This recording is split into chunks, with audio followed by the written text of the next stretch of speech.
అందరూ కొత్త వాళ్ళతో తేనె మనసులు అనే సినిమా తీశారు ఆదిర్ సుబ్బారావు గారు. దానికి కృష్ణ, రామ్మోహన్, సుకన్య వీళ్ళందరినీ ఆర్టిస్టులందరినీ ట్రైనింగ్ ఇచ్చి వాళ్ళని తీర్చిదిద్దింది కె విశ్వనాథ్ గారు. సో వాళ్ళతో అద్భుతమైనటువంటి సినిమా చేసి కొత్త వాళ్ళతో కళ్ళలో సినిమా తీసి 100 డేస్ ఇచ్చి మంచి పేరు సంపాదించాడు. తర్వాత ఒక మంచి హీరోని ఇండస్ట్రీకి ప్రసాదించాడని చెప్పుకోవాలి ఆదుర్తి సుబ్బారావు గారు. అదే తర్వాత కృష్ణ హీరోగా వచ్చి ఆయన అద్భుతమైన లెగసీలో ఇండస్ట్రీని, డైరెక్టర్స్ని, ప్రొడ్యూసర్స్ని, టెక్నీషియన్స్ని, ఇండస్ట్రీని బాగా ఆయన ద్వారా డెవలప్ అయ్యి చాలామంది ఇండస్ట్రీలో బతికి బట్టకట్టారని చెప్పుకోవాలి. అటువంటి హీరోని ఇచ్చాడు ఆదుర్తి సుబ్బారావు గారు.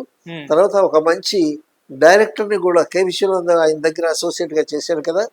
కాబట్టి కె విశ్వనాథ్ గారు అన్నపూర్ణ బ్యానర్లోనే ఆయనకి అవకాశం వచ్చి ఆయన మొట్టమొదటి ఆత్మగౌరవం అనేటటువంటి సినిమా చేశారు.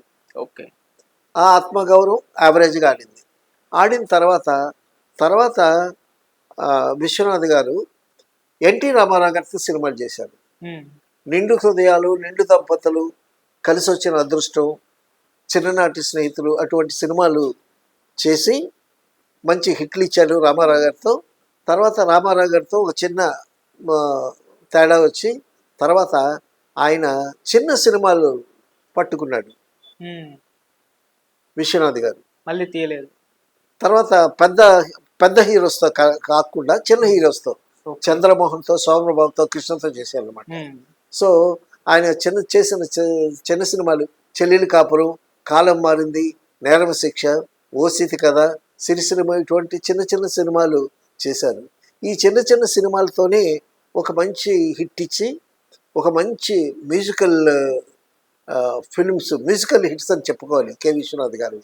ఆయన వేటూరి సుందరమూర్తి గారిని పరిచయం చేసి ఆ సుందరమూర్తి గారి చేత ఒక మంచి సాహిత్యం రాయించి కేవి మహాదేవన్ కంట్రిబ్యూషన్, కేవి మహాదేవన్ మ్యూజిక్ డైరెక్టర్గా. సో ఈ కాంబినేషన్లో అద్భుతమైనటువంటి చిన్న సినిమాలు చేసి వీటన్నిటికీ చిన్న సినిమాలు అన్నిటికీ నందులే కె విశ్వనాథ్ గారికి. ప్రతి సంవత్సరం ఒక సినిమా రిలీజ్ అయ్యేది, దానికి డెఫినెట్గా నందులు. ఆ విధంగా విశ్వనాథ్ గారు చిన్న సినిమాలు చేసి ఆఖరికి ఏడిది నాగేశ్వరరావు గారితో శంకరాభరణం అనేటటువంటి సినిమా చేశారు. ఆ శంకరాభరణంతో Shankarabharanam created history in the film industry. అసలు అమెరికాలో కూడా ప్రపంచ దేశాలనే గడగడలాడించింది ఆ సినిమా అంటారు. అవును సార్. అంత విస్తృతమైనటువంటి పేరు ప్రఖ్యాతులు అబ్రాడ్లో కూడా వచ్చాయి ఆ సినిమాకి. సో శంకరాభరణం తర్వాత కమల్ హాసన్తో సాగర్ సంగము కానీ, స్వాతి ముత్యం కానీ, శుభ సంకల్ప కానీ అద్భుతమైనటువంటి సినిమాలు చేసి అంతకుముందు వచ్చినటువంటి దర్శకులతో సాటిగా, మేటిగా ఇంకొంచెం ఎక్కువగానే పెరిగాడు అని చెప్పుకోవచ్చు మనం కె విశ్వనాథ్ గారు. సో కె విశ్వనాథ్ గారి తర్వాత చెప్పుకోవాల్సిన వాళ్ళు కొంతమంది ఉన్నారు, మనం అందరి గురించి చెప్పుకోలేము. తర్వాత సింగీతం శ్రీనివాసరావు గారు. సింగీతం శ్రీనివాసరావు గారు కేవీ రెడ్డి గారి దగ్గర మాయాబజార్, పాతాళ భైరవ ఆ సినిమాలన్నీ పనిచేశాడు.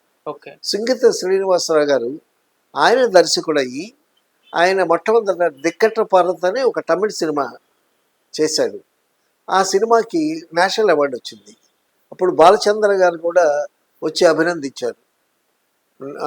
ఒక దెప్పు మెలిగింది అనేటటువంటి సినిమా నేను చేశాను ఆయన దగ్గర. ఆ సినిమా షూటింగ్ ఉంటుండగా బాలచంద్ర గారు వచ్చి ఈయన అభినందిస్తూ ఉంటే ఈయన ఇంత గొప్పవాడా అని అనిపించింది మాకు అప్పట్లో. సో తర్వాత సింగీతం శ్రీనివాసరావు గారు, అమెరికా అమ్మాయి, తర్వాత ఆదిత్య 369, తర్వాత అద్భుతమైనటువంటి సినిమాలు డైరెక్ట్ చేశాడు. కమల్ హాసన్తో ఆయన ముఖ్యంగా చేసిన గొప్ప ఎక్స్పెరిమెంట్ ఏంటంటే పుష్పక విమానం. అంటే మూకీల నుంచి టాకీలు వచ్చిన ఆ టాకీల్లో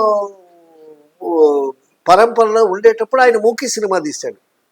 సినిమాలో డైలాగ్ ఎక్కడా లేకుండా కమల్ హాసన్ని అమలని పెట్టి చాలా అద్భుతమైనటువంటి సినిమా చేసి గొప్ప ఎక్స్పెరిమెంట్ చేశాడు. దర్శకులు అందరూ బిత్తరపోయారు. అటువంటి సినిమా చేశాడు ఆయన. సంగీతం శ్రీనివాసరావు గారు. ఇండస్ట్రీకి ఒక పెద్ద వరంలాగా వచ్చినటువంటి గొప్ప దర్శకుడు దాసరి నారాయణరావు గారు. చాలా గొప్ప దర్శకుడు. ఆయన ఫస్ట్ సినిమా తాత మనవుడు. ఆ తాత మనవుడు సంవత్సరాల తరబడి ఆడింది, బ్లాక్ అండ్ వైట్లో. అందులో కాస్టింగ్ పెద్దగా లేదు.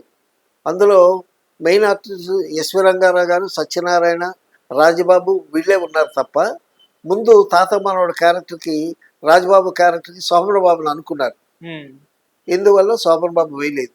కానీ హీరోగా రాజబాబుని ఇంట్రడ్యూస్ చేసి చాలా బ్లాక్ బస్టర్ అద్భుత ఇండస్ట్రీ ఇచ్చాడు ఆయన. తాత మనవుడి సినిమాతో ఒక్కసారి బాంబు పేలినట్టు ఇండస్ట్రీ అంతా పెద్ద, ఆ సినిమాతో పెద్ద కలకలం సృష్టించాడు ఆయన. తర్వాత చాలా గొప్ప డైరెక్టర్ అయ్యి రామారావు గారితో, నాగేశ్వరరావు గారితో, అందరు శోభన్ బాబుతో, కృష్ణతో అద్భుతమైనటువంటి సినిమాలు చేసి ఆయనది ఒక పెద్ద ఇన్స్టిట్యూషన్ లాగా చేశాడు. ఆయన ఆయన దగ్గర చాలామంది అసిస్టెంట్ దర్శకులు అయ్యారు, చాలామంది అసిస్టెంట్స్ కెమెరామెన్లు అయ్యారు, అలాగే చాలామంది నిర్మాతలు వచ్చారు, చాలా సినిమాలు వచ్చాయి. సో ఒక ఇండస్ట్రీని ఇలాగ చాలా విస్తృతంగా ఎక్స్పాండ్ చేసినటువంటి క్రెడిట్ పొందాడు ఆయన.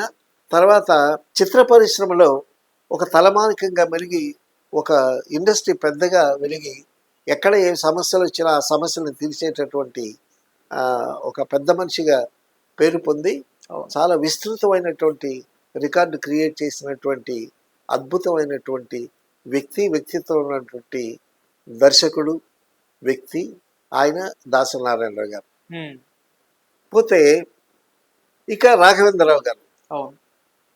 రాఘవేంద్రరావు గారి గురించి అసలు సినిమా, కమర్షియల్ సినిమా ఎలా ఉండాలి, పాటలు ఎలా ఉండాలి, అసలు ఆ రొమాంటిక్ సీన్స్ ఎలా తీయాలి, రొమాంటిక్ సాంగ్స్ ఎట్లా తీయాలి అనేటటువంటిది ఒక కొత్త వరవడిని క్రియేట్ చేసినటువంటి మాస్ డైరెక్టర్ ఆయన.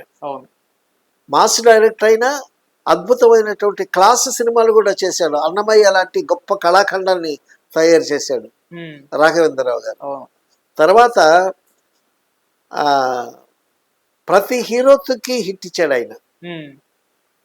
ఎన్టీ రామారావు మనవరాలుగా యాక్ట్ చేస్తే శ్రీదేవిని ఎన్టీ రామారావు గారి పక్కన హీరోయిన్గా పెట్టి అద్భుతమైనటువంటి సినిమాలు చేశాడు ఆయన. ఒక అడవిరాముడు, తర్వాత చిరంజీవితో జగదేక వీరుడు, అతిలోక సుందరి, ఇటువంటి సినిమా అది. సో అటువంటి అద్భుతమైనటువంటి సినిమాల్లో హీరోయిన్ ని చూపించాలి అందంగా అంటే రాఘవేంద్రరావు గారి. తర్వాత ఆ రొమాంటిక్ సాంగ్స్ చూపించాలి అని అంటే దానికి రాఘవేంద్రరావు గారి.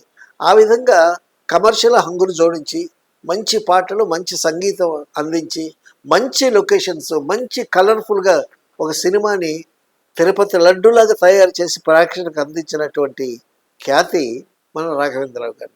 అలా రాఘవేంద్రరావు గారి తర్వాత చెప్పుకోవాలి అంటే కోదండరామరెడ్డి గారు. వరుసగా 18 సినిమాలు హిట్లు ఇచ్చినటువంటి గొప్ప దర్శకుడు కోదండరామరెడ్డి గారు. నేను ఆయన దగ్గర 4-5 సినిమాలు పనిచేశాను. కోదండరామరెడ్డి గారు ఒక్క రామారావు గారితో తప్పించి అందరి హీరోలతో హిట్లు ఇచ్చాడు ఆయన. ఎంత బిజీ అంటే ఆయన ఆఖరికి ఆ ఒత్తిడి తట్టుకోలేక రామారావు గారు కూడా పిలిచి సినిమా చేయమని 2 సార్లు ఆఫర్లు ఇస్తే ఆయన చేయలేకపోయాడు. ఎందుకంటే శోభన్ బాబుతో, కృష్ణతో, నాగేశ్వరరావు గారితో, చిరంజీవితో ఎక్కువ, చిరంజీవి ఖైదీతో ఒక పెద్ద హీరోని తయారు చేసినటువంటి ఖ్యాతి మాత్రం కోదండరామరెడ్డి గారిది. సో చిరంజీవి గారితో నంబర్ ఆఫ్ హిట్స్ ఇచ్చాడు ఆయన. అలాగే మోస్ట్ సక్సెస్ఫుల్ సినిమాలు క్రాంతి కుమార్ గారి న్యాయం కావాలి అవకాశంతో క్రాంతి కుమార్ దగ్గర 3 సినిమాలు చేసి, తర్వాత బయట ప్రొడ్యూసర్స్ దగ్గర చాలా సినిమాలు, చాలామంది రైటర్స్, చాలామంది ఆర్టిస్టులు, ప్రొడ్యూసర్లు, ఒక పెద్ద కోదండరామరెడ్డి అంటే ఎక్కడ చూసినా కోదండరామరెడ్డి గారు. అలాగే హీరోయిన్స్ బాగా చూపించాడు, పాటలు కూడా బాగా తీసేవాడు ఆయన. ఆయనకి డాన్స్లో సలీం మాస్టర్ గారు మంచి కంట్రిబ్యూషన్ ఉండేది, మ్యూజిక్ డైరెక్టర్స్ కంట్రిబ్యూషన్ ఉండేది. కోదండరామిరెడ్డి గారిలో గొప్ప విషయం ఏంటంటే మంచి కంట్రిబ్యూషన్స్ అందరి దగ్గర నుంచి తీసుకుంటాడు. మంచి కథను ఎన్నుకుంటాడు, మంచి రైటర్స్ని ఎన్నుకుంటాడు, మంచి ఆర్టిస్ట్ని ఎన్నుకుంటాడు, మంచి కెమెరామెన్లు ఎన్నుకుంటాడు. అలాగే మంచి టెక్నీషియన్స్ నుంచి వాళ్ళ దగ్గర నుంచి చక్కని కంట్రిబ్యూషన్ రాబట్టి అద్భుతంగా వరుసగా సక్సెస్ రేట్ మాత్రం అద్భుతమైన సక్సెస్ రేట్గా వెలిగినటువంటి కోదండరామిరెడ్డి గారు. సో ఈ విధంగా చెప్పుకుంటూ పోతే ఇంకా చాలామంది దర్శకులు ఉన్నారు. అందరి గురించి చెప్పుకోలేం కాబట్టి మన తెలుగు చలనచిత్ర పరిశ్రమని తర్వాత ఇప్పుడు ఇప్పుడు చెప్పుకోవాల్సినటువంటి వ్యక్తి రాజమౌళి గారు. సో రాజమౌళి గారు వచ్చి అసలు ఒక మన పాన్ ఇండియా కానీ పాన్ వరల్డ్ కానీ ఆ రేంజ్కి తెలుగు సినిమాని తీసుకెళ్ళి ఒక హిమాలయ శిఖరం మీద నిలబెట్టినటువంటి ఖ్యాతి రాజమౌళి గారిది. సో ఇప్పుడు ఒక హీరోని ఎలివేట్ చేయటం, ఒక మంచి ఒక బొనాంజా నేత్రానందమైనటువంటి విజువల్స్ ఇవ్వటం అని అంటే రాజమౌళి గారి. ఇప్పుడు ప్రభాస్ని ఆ రేంజ్లో వరల్డ్ హీరోగా నిలబెట్టాడు. తర్వాత మహేష్ బాబు వస్తున్నాడు. సో ఆయన నేతృత్వంలో ఇంకా అద్భుతమైనటువంటి సినిమాలు రావాల్సినట్టు ఉన్నాయి. ఎంతమంది డైరెక్టర్స్ వచ్చినా ఇప్పుడు హాట్ టాపిక్లో రాజమౌళి గారి పేరు బాగా రాణుతూ ఉంది. సో ఈ రాజమౌళి గారి తర్వాత కూడా చాలామంది దర్శకులు ఉన్నారు.